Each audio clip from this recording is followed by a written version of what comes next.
सत श्री अकाल, नमस्कार, आदाब। पंजाबी रेडियो और पंजाबी टीवी यूएसए देख और सुन रहे सभी दर्शकों साथियों का बहुत बहुत स्वागत है इस समय के विशेष programme beyond the headlines with Mandeep Punia में। प्रोग्राम में साथ होता है सीनियर पत्रकार मनदीप पूनिया जी का और देश विदेश के साथ जुड़ी हुई अहम खबरों पर होती है बातचीत। करते हैं सबसे पहले पूनिया जी का प्रोग्राम में स्वागत। बहुत बहुत स्वागत है पूनिया जी। जी नमस्कार गुरप्रीत और शुक्रिया। नमस्कार। रुक करें खबरों का तो सबसे पहले अगर खबर हम साझा करें सरकार की ओर से दिए गए बयान के बारे में। लद्दाख में जो सोनम वांगचुक करना चाहते थे वो तो तकरीबन बहुत सारे लोगों को पता है कि वो कैसे स्टेटहुड की मांग के लिए लड़ रहे थे, लेकिन सरकार को ये कुछ और लगता है, उनकी नीयत पर शक है और अब सरकार बोल रही है कि वांगचुक लद्दाख को नेपाल बांग्लादेश बनाना चाहते थे।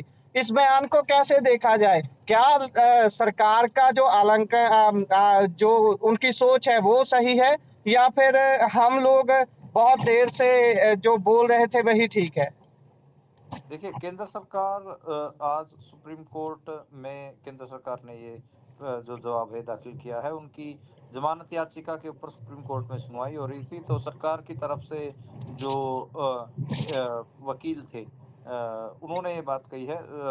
सॉलिसिटर जनरल तुषार मेहता उन्होंने कहा कि वांगचुक के भाषण में राष्ट्रीय सुरक्षा से सीधा खतरा जुड़ा हुआ था। जिला मजिस्ट्रेट ने डीएम ने हालात को देखते हुए गिरफ्तारी का सही फैसला लिया। मेहता ने आगे कहा कि नेपाल, बांग्लादेश और श्रीलंका जैसे उदाहरण देना युवाओं को भड़काने और देश की एकता के खिलाफ माहौल बनाने के बराबर है। यह राष्ट्रीय सुरक्षा के लिए पर्याप्त आधार है। मामले की सुनवाई अब मंगलवार को अब जो बुधवार है अब आगे इसके ऊपर होगी। देखो इसमें यही है कि सरकार के फैसले को अगर आप देखेंगे, सरकार जो स्टैंड ले रही है, सरकार कह रही है कि उन्होंने बांग्लादेश के, श्रीलंका के, नेपाल के एग्जाम्पल लिए और वो वैसा ही कुछ भारत में करवाना चाहते थे। अब तो बड़ा ध्यान रखना पड़ेगा कि हम लोग भी जो जब इंटरव्यू में या बुलेटिन में बात करें तो एग्जाम्पल दूसरे देशों के ना लें। ना तो सरकार ये कह सकती है कि आप भी उस देश जैसा माहौल बनाना चाहते हैं, इसलिए आपके ऊपर राष्ट्रीय सुरक्षा के ऊपर आप खतरा है, इसलिए आपको गिरफ्तार कर लिया गया। खैर एनएसए लगाने का इससे घटिया रीजन मैंने आज तक नहीं देखा है और उसको सरकार बड़े चौड़ी छाती करके एक अब अगर कहें तो मतलब उसको डिफेंड भी कर रही है। तो ये राष्ट्रीय सुरक्षा से उनकी गिरफ्तारी को जोड़ रखा है। अभी देखते हैं कि उनके इस मामले में आगे होगा क्या। कपिल सिब्बल जो बेसिकली वांगचुक के वकील हैं, उनका कहना है कि वांगचुक को नजरबंदी के परे कारण नहीं बताए गए। उनके खिलाफ जो आपत्ति दर्ज कराई गई, उनको जो उनके ऊपर जो कार्रवाई की गई उसके ऊपर आपत्ति दर्ज करवाने के भी मौके नहीं दिए गए उनको, तो उनका डिफेंस करने का भी मौका सोनम वांगचुक को नहीं दिया गया। खैर जो इस देश के वॉरियर्स हैं जिन्होंने इतना कुछ इस देश को दिया वो जेल में बैठे हैं और जो हुकूमत है वो अपने खामखा की चीजों को डिफेंड किए जा रही है। जी बिल्कुल। इससे आगे अगर बढ़े तो बात अगली भी लद्दाख के साथ ही जा जुड़ती है।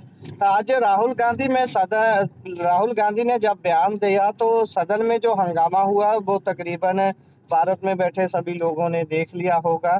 राहुल गांधी जो बात कर रहे हैं उसमें कितना तर्क है, कितनी सच्चाई लगती है कि वो चीन के टैंकों का लद्दाख तक पहुंच जाने का जो जिक्र कर रहे हैं और क्या क्या कहा है राहुल गांधी ने, जो बातें बोली हैं उस पे जो अमित शाह का और रक्षा मंत्री का जो सामने से रिएक्शन था वो क्या कुछ साबित करता है, क्या कुछ दिखाता है?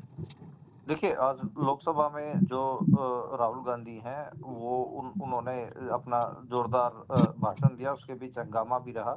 उन्होंने जो आर्मी के जो साबका चीफ रहे, पूर्व आर्मी चीफ जनरल नरवणे, उनकी किताब का हवाला दिया। उनकी किताब हालांकि अनपब्लिश्ड है क्योंकि उनकी किताब को छापने की परमिशन मिल ली गई है। उन्होंने कहा कि उनकी जनरल नरवणे की किताब में लिखा हुआ था 4 चीनी टैंक लद्दाख सीमा में पहुंच गए थे।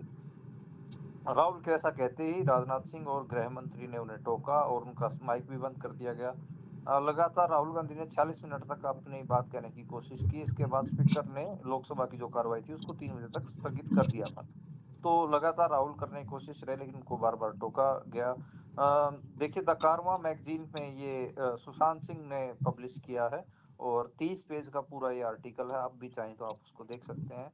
वो कल राहुल गांधी के हाथ लगा और राहुल गांधी ने उसी को ही, जो जनरल नरवणे के मेमोयर थे आर्मी चीफ रहते हुए, उसी को ही कोट करने की कोशिश की, लेकिन कहीं ना कहीं अगर कहें तो आज उनकी बात नहीं सुनने दी गई। राहुल गांधी ने सदन में कहा कि डोकलाम में चीनी टैंक भारतीय सीमा में पहुंच गए थे। मैं यह बात एक मैगजीन के आर्टिकल के हवाले से कह रहा हूं, जिसमें पूर्व आर्मी चीफ एमएस नरवणे की किताब जो उनका मेमोयर है उसको कोट किया गया है। तो बड़ा हैरानीजनक था और इसको लेकर आज काफी हंगामा हुआ। जो जनरल मनोज मुकुंद नरवणे हैं, उनकी जो किताब है फोर स्टार्स ऑफ डेस्टिनी, वो अभी पेंगुइन से अनपब्लिश्ड है और उन्होंने जो ये किताब है ये 2024 में छपवाने के लिए दी थी, लेकिन आज हम 2026 में बात करें, तकरीबन 1.5 साल से ज्यादा हो गया है और जो है किताब अभी भी लोगों तक नहीं पहुंच रही है। और उन्होंने इसमें अग्निवीर से लेकर 2020 से लेकर 2019 से लेकर 2022 तक जो चीजें घटी हैं उन सब के बारे में उन्होंने चीजें लिखी हुई है। जी। और इससे अगर अगली खबर की और बढ़ें, बात करें सोने और चांदी के लगातार बढ़ रहे भाव की, उसमें अभी लगातार तीसरा दिन हम देख रहे हैं जब चांदी पीछे वापस मुड़ रही है।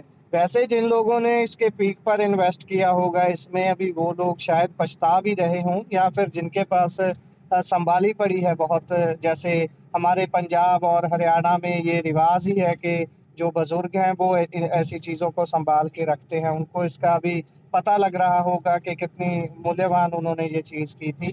खैर, बात करें इसके भाव की तो तीसरे दिन भी लगातार लुढ़कती जा रही है चांदी, और इसके जो संकेत है नीचे गिरने के, क्या वो सोने के जो खरीदार हैं या फिर जिन्होंने पीक पर सोना खरीदा हुआ है, उनके भी एक तरीके से सास गड़बड़ा रहा होगा? देखिए बिल्कुल चांदी लगातार नीचे जा रही है। आज 2,59,000 पे पहुंच गई, 2,60,000 मान के चलिए, और 4 लाख चाहिए, तकरीबन 1,40,000 के आसपास जो है चांदी गिर गई है। और अगर हम बात करें तो सोना भी लगातार गिर रहा है और चांदी के साथ साथ इसमें वही है मामला जो 2 दिन से हम बोल ही रहे हैं, मुनाफा वसूली के कारण ये कीमतें गिर रही हैं।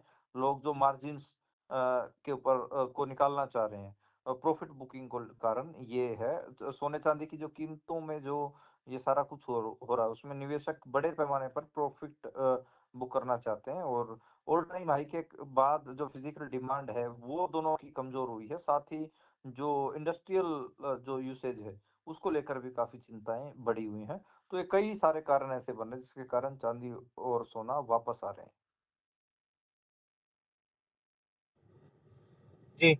इससे आगे ममता बनर्जी की बात करें तो उन्होंने चुनाव आयोग से मुलाकात की है, और उसमें भी उन्होंने काली शॉल ओढ़ रखी थी।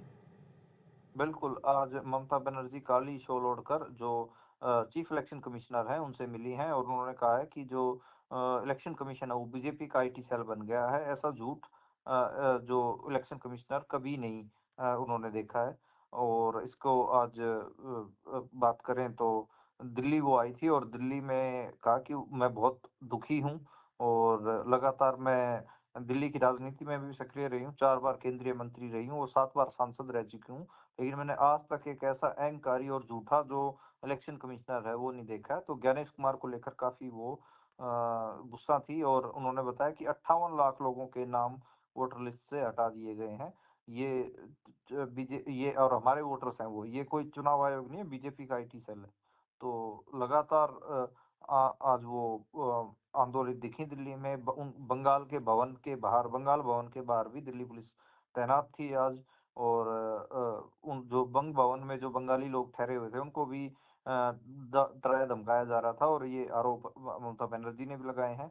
और ममता बनर्जी ने ये भी कहा कि हमारे लोगों की इस एसआईआर के चलते मौत हुई है, तो उनकी मौतों के ऊपर मीडिया बात भी नहीं कर रहा है।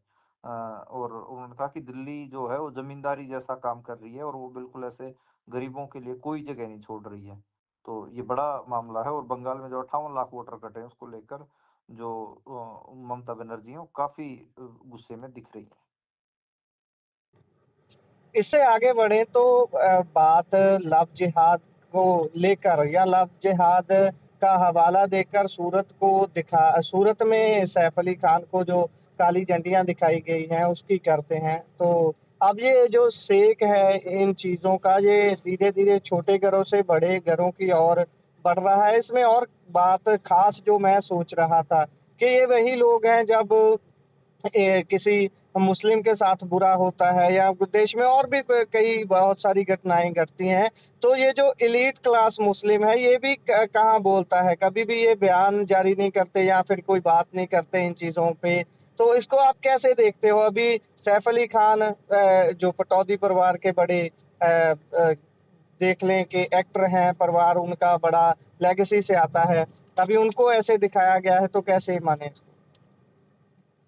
का है कि जो ये शेख है वो अलीट लोगों तक भी पहुंच रहा है उसमें खासकर क्योंकि जो सैफ अली खान है वो पटौदी परिवार से आते हैं। पटौदी रियासत रही है हरियाणा में और वहाँ के वो नवाबजादे हैं, नवाब हैं। और अगर बात करें तो बड़े बॉलीवुड के एक्टर भी हैं, काफी एलीट हैं और करीना कपूर से उन्होंने शादी की है।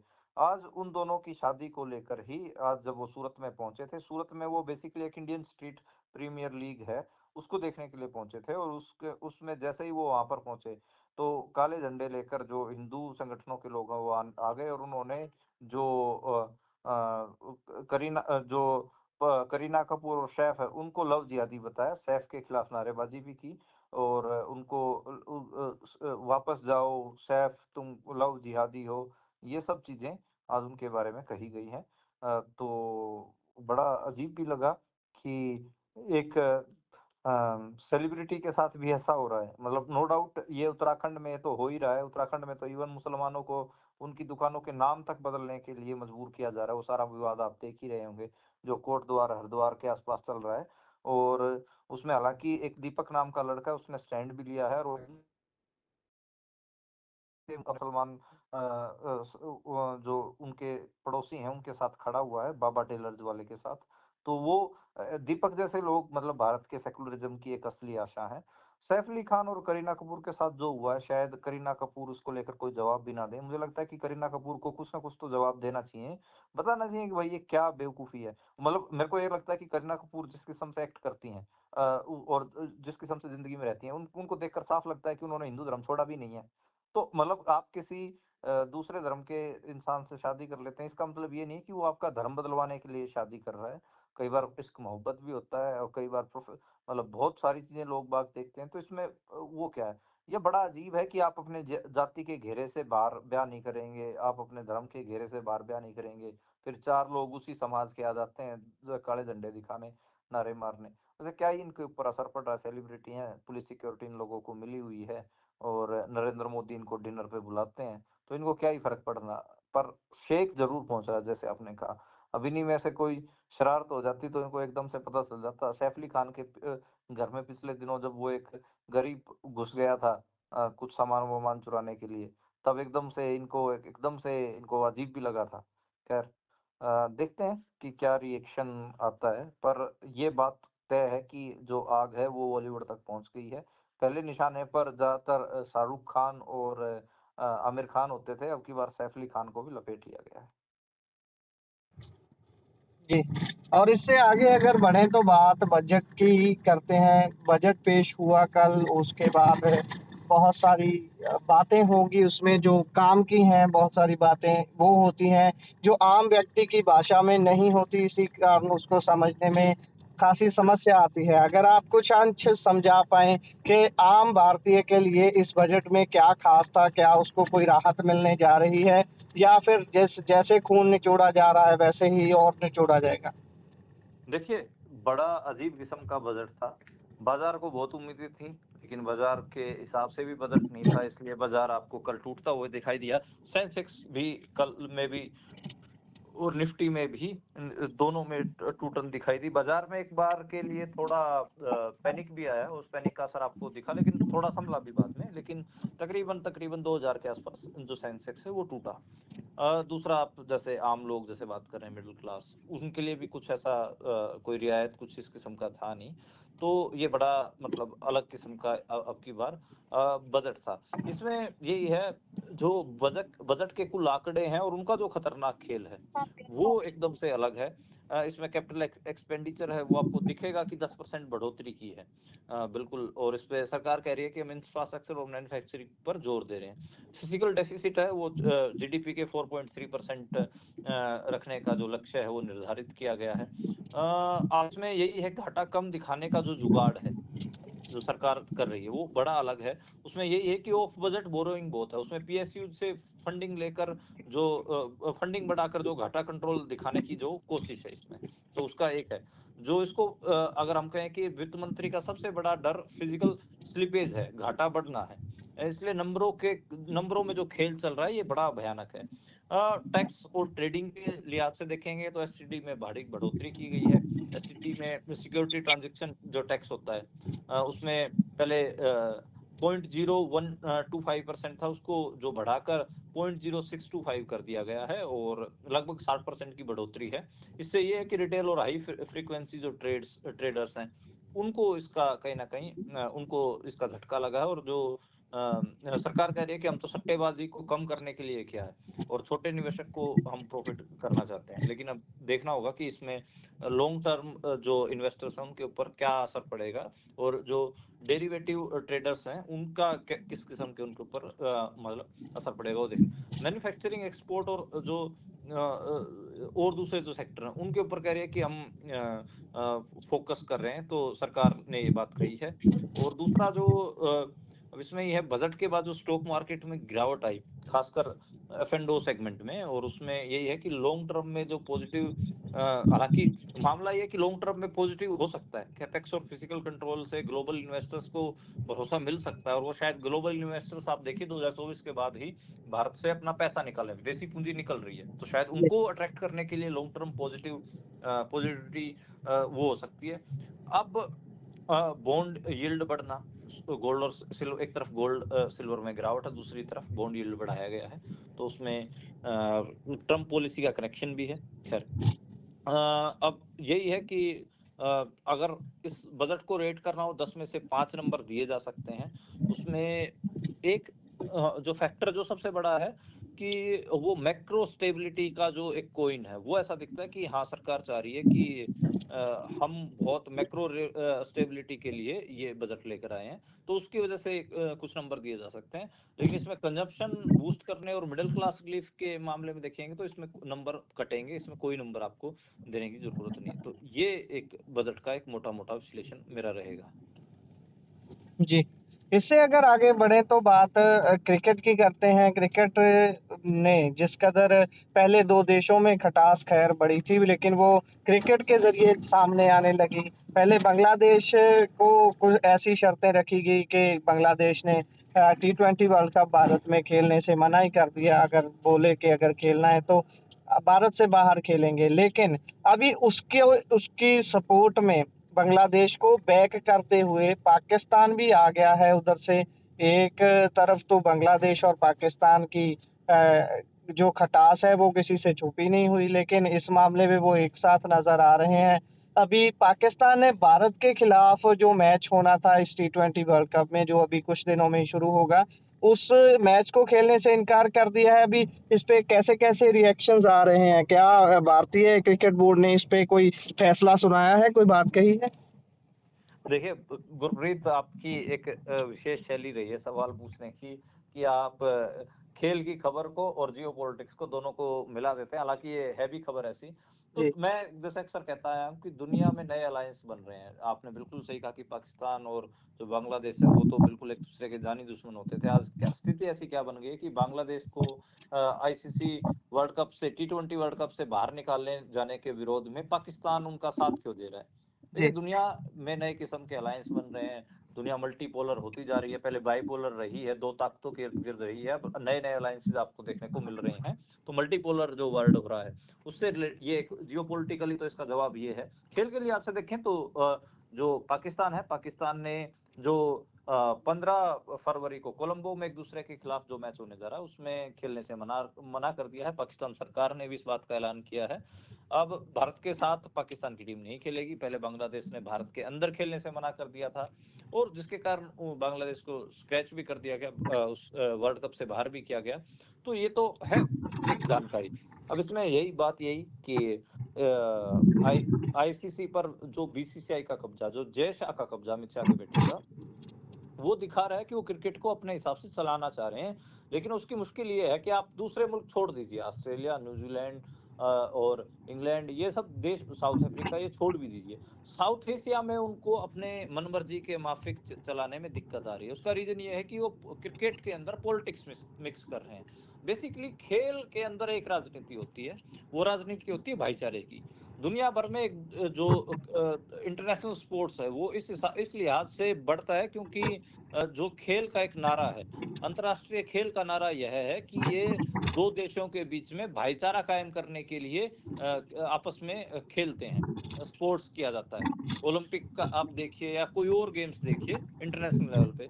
लेकिन अब राजनीति साउथ एशिया में ऐसी हो गई है कि भारत की जो हुकूमत है, बीजेपी जो है, वो राजनीति कर रही है, पाकिस्तान को और बांग्लादेश को दुश्मन दिखाकर अपने देश के जो बहुसंख्यक समाज है उनकी वोटें बटोर रही है। अब उसका नुकसान तो होगा ही। पहले आपने पाकिस्तान में खेलने से मना किया एशिया कप में, जब पाकिस्तान वहां का मेजबान था।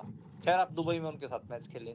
फिर आपने बांग्लादेश के खिलाड़ी के ऊपर गरारियां डाली कि हम इसको खेलने नहीं देंगे, और वो भी आपके जो चटपूंजी जो बाबा टाइप होते हैं उन्होंने शुरू किया। और अब जो दूसरा जो गरारी आप देख रहे हैं, तो वो गरारी यही है कि अब पहले आपने बांग्लादेश को स्क्रैच कर दिया, अब पाकिस्तान इसके ऊपर कह रहा है कि हम आपके साथ नहीं खेलेंगे। कल को एक मुल्क और खड़ा हो गया तो फिर आईसीसी में इज्जत क्या रह जाएगी भारत की। ठीक है कि अच्छा अच्छा, आप बहुत रिच। पूनिया जी, एक सवाल मेरा यहाँ पर है। ठीक है, इन्होंने वो मुस्लिम प्लेयर होने के नाते उस पर सवाल खड़े किए कि हमारा उस देश के साथ कटाबड़ी चल रही है, इसीलिए उस प्लेयर को निकालो। कल को अगर कनाडा के साथ इनकी खटाबड़ी हो जाती है, वहां पर इतने पंजाबी हैं, उनकी टीम तकरीबन इंडियंस से ही बनती है, इंडियंस प्लेयर और पंजाबी प्लेयर भी उनकी टीम में है। कल को अगर पंजाब से कोई या कनाडा से इनका कोई नाता खराब होता है तो ये कहेंगे कि भाई बेशक ये इंडियन है, इनको बाहर निकालो, ये सिख है लड़का, इसको बाहर निकालो। ऐसे तो फिर किसी भी देश के साथ आप खेल ही नहीं पाओगे, खेल भावना ही खत्म हो जाएगी ना। खास तौर पर अगर इस बात को हम मतलब सेंटर पॉइंट में रखें कि किसी सिख को अगर ये ऐसे बोलेंगे कि नहीं, हमारे देश में ये ऐसे हो रहा है, हम इस नौजवान को नहीं खेलने देंगे, बाहर निकालो, तो ऐसी स्थितियां कैसे देखे जाएं फिर, ऐसी ऑल ओवर स्थिति को? देखिए, आज मैं देख रहा था कि जब एनालिसिस कर रहा था तो आजकल जो सोसाइटी में नैरेटिव को लीड कर रहे हैं वो वाला लंपन एलिमेंट है जो रील बनाता था टिकटॉक पे, और आज के समय पे सोसाइटी को लीड करने वाला बन बैठा है। अब आप जब लंपन एलिमेंट के हाथ में अपनी सत्ता दे देंगे, अपना नैरेटिव दे देंगे, तो उससे होगा यही कि दो समुदायों के बीच में भाईचारा खराब होगा, और वो जो लंपन एलिमेंट है आपकी जो एक लार्जर पॉलिटिक्स है उसमें बहुत ज्यादा नुकसान क्रिएट करेगा। क्योंकि लंपन एलिमेंट है वो कोई ऐसे उसको सारी अंदर बाहर की बातें थोड़ी ना पता है, उसको तो मौके पे आई बॉल कैच करने के लिए जो बात कर रहा है उसी का। अब इस लंपन एलिमेंट की पॉलिटिक्स में ही बीजेपी उलझती जा रही है। लंपन एलिमेंट से मेरा मतलब ये है कि जो ये बाबा जो हेट बयानबाजी करते थे, कभी किसी धर्म के खिलाफ कभी किसी, उनकी राजनीति में उलझती जा रही है, और उसका नुकसान वो अपनी इंटरनेशनल छवि में कर रही है। तो नो डाउट आईसीसी क्रिकेट इस समय पे स्पोर्ट्स जर्नलिज्म में बहुत ज्यादा क्रिटिसाइज किया जा रहा है। ऑस्ट्रेलिया के स्पोर्ट्स जर्नलिस्टों को देखोगे ना, उन्होंने आर्टिकल लिख मारे हैं। इवन जो जैसन गिलेस्पी का मैं बता रहा था, जैसन गिलेस्पी ने भी ट्वीट कर दिया था। तो अभी बहुत मतलब इनकी हालत खराब है। और बिल्कुल आपने सही कहा कि ये ऐसे तो है नहीं कि सिर्फ एक आइडेंटिटी तक महदूद रहेंगे, कि सिर्फ मुसलमानों को टारगेट करेंगे। मौका आने पर ये कौन सा सिखों को खालिस्तानी नहीं बोलते ही हैं। ईसाइयों के खिलाफ क्या ये हिंसा नहीं भड़काते? वो आप देखते हैं क्रिश्चियन मिशनरीज के साथ जो हिंसा होती है, जो वायलेंस होता है, वो आपको हमको पता ही है। तो ये कोई ऐसा नहीं होता कि जो जिसके दिमाग में नफरत है। देखो ये जो नफरत, जो ये सारा मामला है श्रेष्ठता के भाव से, कि मैं तो श्रेष्ठ हूँ, मैं जिस जाति या जिस धर्म में पैदा हुआ हूँ वो तो दुनिया में श्रेष्ठ है, बाकी सब हमसे नीचे हैं जी, बाकी सब खराब हैं। तो ये जो ये भावना होती है, श्रेष्ठता की जो भावना है, ये कहीं ना कहीं आपको मंजवाएगी। ये कहीं अब इसकी जो झलक है वो तो आपके जो हुकूमत है उसमें भी देखने को मिलती हैं। वो भी अपने आप को विश्व गुरु बना के पेश कर रहे हैं कि हम दुनिया को बताएंगे कि दुनिया कैसे चले। तो विश्व गुरु, और विश्व गुरु की जो हालत है वो एक बार हम डिस्कस भी कर चुके हैं कि कितने ही जो रैंकिंग्स हैं और इंडेक्स हैं, चाहे हंगर इंडेक्स से लेकर और पत्रकारों के फ्रीडम इंडेक्स तक, आप प्रेस इंडेक्स तक जाओगे तो हर एक में भारत कितना पीछे है, और कहते ये हैं कि हम विश्व गुरु हैं। तो खैर यही है सच्चाई कि लंपन एलिमेंट को आपने सोसाइटी को लीड करने का जिम्मेदारी दे दिया, वो ऐसे ही आपके लिए न्यूसेंस क्रिएट करेगा। जी। और अगर वेदर की बात करें तो देश में वेदर का क्या हाल चल रहा है? देखिए, राजस्थान एमपी है, वहां पर ओले गिरे हैं। उत्तर प्रदेश के 30 ऐसे जिले हैं जहाँ पे कोहरा रहेगा, क्योंकि उत्तर प्रदेश अगेन हिमालय का फ्लड प्लेन है। हिमाचल और मनाली में बर्फबारी हो रही है। अगले 5 दिन में 3 बार जो वेस्टर्न डिस्टरबेंस है उसकी वजह से मौसम बदलेगा। पंजाब के भी 11 जिलों में कोहरे का अलर्ट है, हरियाणा में भी कोहरे का अलर्ट है। तो कह सकते हैं कि जो हिमालय के फ्लड प्लेन है वहाँ कोहरा रहेगा, हिमालय में बर्फबारी होगी, और 3 वेस्टर्न डिस्टरबेंस के कारण मौसम बदलता हुआ आपको दिख रहेगा। कुल मिलाकर अगर मेरे को बोलना हो खेती बाड़ी के लिहाज से मौसम अच्छा है। ठंड पड़नी चाहिए, थोड़ा ठंड आगे भी रहे, मतलब फरवरी के बिल्कुल आखिरी हफ्ते तक जो ठंड रहे। अब आखिरी हफ्तों बस डर अब की बार ये है कि एकदम से टेम्परेचर राइज ना कर जाए। फरवरी के आखिरी हफ्तों में अगर टेम्परेचर को थोड़ा थोड़ा बढ़ना भी है तो मार्च के दूसरे सप्ताह से टेम्परेचर में थोड़ी बढ़ोतरी देखने मिले, ये एक आदर्श स्थिति रहेगी। हालांकि जो जिस हिसाब से मौसम है पल दर पल बदल रहा है। 15 जनवरी तक तो हमें इस किस्म की खबरें कर रहे थे कि हिमालय में बर्फ नहीं पड़ रही है और सूखा पड़ा हुआ है, पहाड़ों के ऊपर बर्फ की चोटियां नहीं है। तो फिर जी। एकदम से वेस्टर्न डिस्टरबेंस और फिर बर्फबारी, और ये मामला है। तो मौसम बहुत बदल रहा है। मौसम के अनुमान लगा पाना भी आपके हमारे जैसों के बस की बात अब रही नहीं है। जी, इसी के साथ प्रोग्राम का समय यहाँ समाप्त होता है। आपने समय दिया, बहुत बहुत धन्यवाद, शुक्रिया। धन्यवाद, शुक्रिया।